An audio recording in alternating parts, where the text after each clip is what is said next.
Hello FIU family and friends, this is Tomas Alcala with FIU in Washington, D.C. and I'm here to present the first ever episode of Panthers on the Presidency, where we will be interviewing FIU alumni and friends of the university who are in the political arena and asking them about their opinions on the current presidential election. Now, Election Day is on November 8th, which means we are 8 weeks away until we decide who our next president will be, but that means that we are also 8 episodes away from the final rendition of Panthers on the Presidency. And so with that being said, here to join me on the first ever episode of Panthers on the Presidency is Steven Cruz from the LIBRE Initiative, someone who I'm proud to call a fellow FIU alum and friend. Steven, thank you for joining me today and for hosting me at the LIBRE headquarters. Awesome. Thanks for having me. Hey, FIU. We're real excited to join Panthers on the Presidency today, the day of the first presidential debate.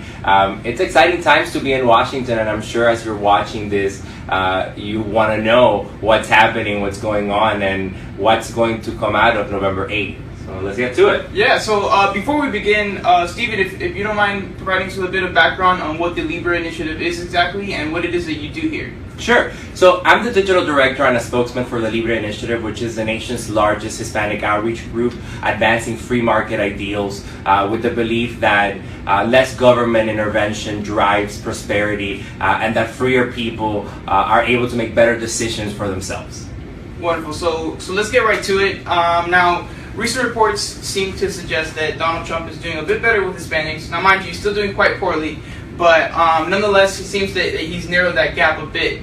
And so conventional wisdom typically indicates that in order to win the presidency, a presidential candidate needs about 40% of the Hispanic vote to win. And that number fluctuates depending on who you ask, but more or less it hovers around that 40 percentile. And so I'm curious, Steven, do you think Donald Trump has a chance at getting close to that number or even narrowing that margin significantly? And does that even matter at this point for the Trump campaign in terms of their strategy to secure victory? Sure. So the 40% comes from the number that President Bush hit with the Hispanic electorate when he was running for president. And not being privy to the details of the Trump campaign strategy, I can't really tell you whether that matters to them or not. But polls are finicky things because one day a candidate's up, another day the candidate's down. What's most important here is to look at the states that are swing states. And so we're talking about Florida, so it's really important that our FIU family get out and vote. We're talking about Nevada, we're talking about Ohio, we're talking about these states where all of a sudden there's larger and larger Hispanic electorates. And so whether it's 40% or not, the fact of the matter is the Hispanic vote is extremely important. And it's been floated about a bunch of times that the road to the White House runs through the Latino community. I believe that that's true 100%, and that's part of the work that LIBRE is doing here, trying to incentivize people to get out and vote, trying to make sure that people have the information that they need to make informed decisions, because at the end of the day, this is a crucial moment for any election, for any campaign, but for the nation as a whole. Great, so let's shift our focus here to what I'm sure is on everybody's mind. As you are fully aware, tonight is the first of 3 presidential debates between Hillary Clinton and Donald Trump, and there's still a lot of undecided voters out there, particularly in Florida. There's a lot of undecided voters. And so I'm curious, do you think that these debates will be the sole deciding factor for these undecided voters heading into Election Day, or will they have a minimal impact given the amount of exposure and the amount of scrutiny that these candidates have already fallen under through this rigorous election cycle? You know, it's interesting that you mentioned that. Scrutiny has been at an all-time high. Like, we know more about these two candidates than any other candidate before, period, end of story. That being said, people are smart, especially because the majority of voters that are undecided or still on the fence happen to be millennials. And even then, a large part of those are Hispanics. We're an overeducated, highly engaged demographic where policy proposals and ideas matter. The messenger is important, the message is paramount, but at the end of the day, if you don't have the stuff to back up what you're saying, I don't think that people are going to fall for stories and ideas anymore. The debates are going to be the first instance where we see kind of like this meeting of the minds and these ideas kind of come to a head, and we'll see what comes out of that.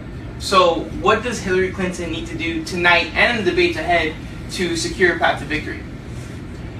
She needs to prove herself to be a trustworthy, competent individual who can deliver a clear vision and a path forward for the country. What about Donald Trump? Donald Trump needs to also showcase a clear vision for a path forward, but he needs to do it in a way that's sympathetic. Look, Jack Lew used to say that nobody cares what you know until they know how you feel. And that's 100% true. And that's a problem that both candidates, I think, seem to have. We don't really know where they stand because every other day we see a different policy stance or a different position from either of the camps. So, Steven, you know we ask the hard-hitting questions here. Questions that are on everybody's mind, certainly on my mind. I'm going to give you a scenario here. You're going to have to play along, all right? Okay. So, if Donald Trump were a music artist, what genre of music would he play? You know, being from Miami, right? We have a lot of music and a lot of culture back home, and I definitely think that Donald Trump would be a DJ spinning EDM, you know, something with not a lot of words and like you don't really know what's going on, but somehow you find people kind of bopping along to the beat. That's kind of where I see him. I can definitely see that. And so what about Hillary Clinton? I think Hillary Clinton is like that folksy, soft rock Americana thing that never took off. Alright, well, to that end, Steven, it's always a pleasure speaking with you. Thank you for joining me today on the first ever episode. You are the inaugural interviewee of Panthers on the Presidency, and we hope to have 7 more leading up to the elections. But until then, for our followers out there, be sure to tune in next week, as I'm sure there'll be plenty to talk about given the aftermath of this presidential debate tonight. But until then, thank you for tuning in, and we'll see you next time. Thank you.